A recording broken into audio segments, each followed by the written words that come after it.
राजधानी रांची के झारखंड प्रदेश कांग्रेस कार्यालय में महिला कांग्रेस की पूर्व राष्ट्रीय अध्यक्ष नेता डिसूजा के द्वारा एक प्रेस वार्ता आयोजित की गई। इस प्रेस वार्ता के माध्यम से केंद्र सरकार के द्वारा चलाए गए अग्निपथ योजना की खामियों को लेकर जिला स्तरीय कार्यक्रम जय जवान का आयोजन किया जा रहा है। उसे लेकर पोस्टर जारी किया गया है। कांग्रेस की महिला नेत्री ने अग्निपथ योजना की त्रुटि और खामियों को लेकर पूरे देश भर में कांग्रेस की ओर से जिला स्तरीय जनसंपर्क अभियान की शुरुआत की है। इसे लेकर शहीद के परिजनों और नौजवान युवकों के बीच कांग्रेस जाएंगे और केंद्र सरकार की इस अग्निवीर योजना की कमियों को उनके बीच साझा करेंगे। न्याय पत्र का डाटा उपलब्ध करेंगे। साथ ही इसे लेकर चरणबद्ध आंदोलन की रूपरेखा भी तैयार की गई है, जिसके अंतर्गत दूसरे चरण में जिला स्तरीय सत्याग्रह और न्याय पथ यात्रा कांग्रेस की ओर से निकाला जाएगा। कि यूनियन कैबिनेट ने 14 जून 2022 को ये अग्निपथ एक अट्रैक्टिव स्कीम जो है सरकार को लगता है बहुत अट्रैक्टिव है। आर्म फोर्स को भी जो हमारे देश के जवान जो है उनको सिर्फ 4 साल की अग्निवीर बना के उनको फील्ड पे उतारने का जो उन्होंने सोचा है, इस सरासर देश के जो आर्म फोर्सेस है और साथ ही साथ देश के युवा हैं, उन युवाओं के साथ अन्याय है जो देश में अपनी सेवाएं देना चाहते हैं, जो देश में के लिए अपना जान तक न्यौछावर करना चाहते हैं, देश में आर्म फोर्सेस में सेवा देना चाहते हैं। अपने करीबन 1,50,000 1,50,000 युवाएं जो हैं वो पिछले कुछ साल में 2 साल में वो वंचित रहे हैं। उनको आर्मी में उनका भर्ती नहीं हुआ। उन्होंने अपना फीस भी भर दिया। सरकार ने 100 करोड़ रुपया तो कमा लिया, इकट्ठा किया सबसे, अब जो फीस के माध्यम से, और बार बार एग्जामिनेशन को रद्द करवा के वगैरह जिस तरीके से सरकार ने ठगा है देश के युवाओं को, उनको आर्मी में भर्ती नहीं मिल रहा है। और ये नया स्कीम जो लॉन्च किया, और ये स्कीम जो है इसमें सिर्फ 4 साल के लिए अग्निवीर बना के सिर्फ 4 साल के लिए, वो 4 साल ऐसे लग रहा है जैसे कि अब जो हमारे देश में जो आर्म फोर्सेस भी है उसमें भी कॉन्ट्रैक्ट बेसिस चल गया। 4 साल के बाद इनका क्या भविष्य है? 4 साल के बाद ये बेरोजगार रहेंगे, क्या करेंगे?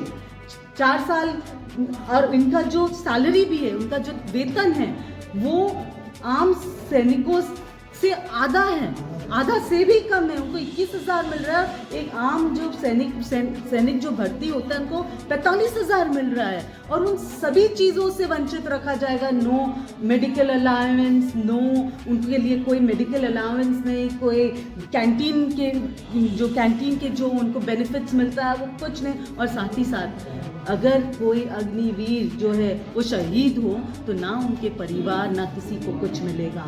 तो भारत जोड़ो न्याय यात्रा के दौरान राहुल गांधी जी ने और कांग्रेस पार्टी ने देश के इन युवाओं के लिए हमने जो जय जवान अभियान शुरू किया है, और इस अभियान में हमारे 2 मांगे हैं जो अहम मांगे हैं। एक तो ये जो 1.5 लाख के करीब जो नौकरियां हैं जो गई है, वो सरकार को उन लोगों को तुरंत नौकरी पे लेना चाहिए आर्म फोर्सेस में। और दूसरा ये जो अग्निपथ जो स्कीम बना, अग्निपथ स्कीम के तहत अग्निवीर 4 साल के लिए, जो 4 साल कॉन्ट्रैक्ट बेसिस पे जो लोगों को, जो देश के नौजवानों को ठगने की जो काम कर रहा है, ये बंद करके जिस तरीके से जो सम्मान के साथ एक इंसान जो है जो फौज में भर्ती होना चाहता है, जो अपने सेवाएं देश को देना चाहते हैं, उनको उस सम्मान के साथ लिया जाना चाहिए। तो ये जय जवान जो अभियान है, इस तहत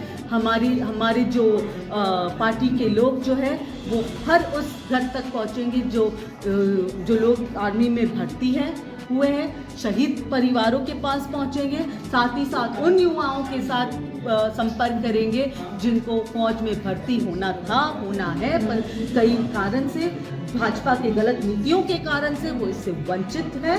तो इस माध्यम से ये लोग संपर्क अभियान शुरू करेंगे। संपर्क अभियान 1 फरवरी से शुरू हुआ है, 31 जनवरी को लॉन्च हुआ है राहुल जी के हाथों। 1 फरवरी से ये संपर्क अभियान शुरू हुआ है और ये 28 फरवरी तक होगा। और इस दौरान जितने भी हमारे लोग जिसका डेटा इकट्ठा होगा, लोग संपर्क करेंगे, न्याय पत्र का फॉर्म भरा जाएगा, उनसे रूबरू होंगे।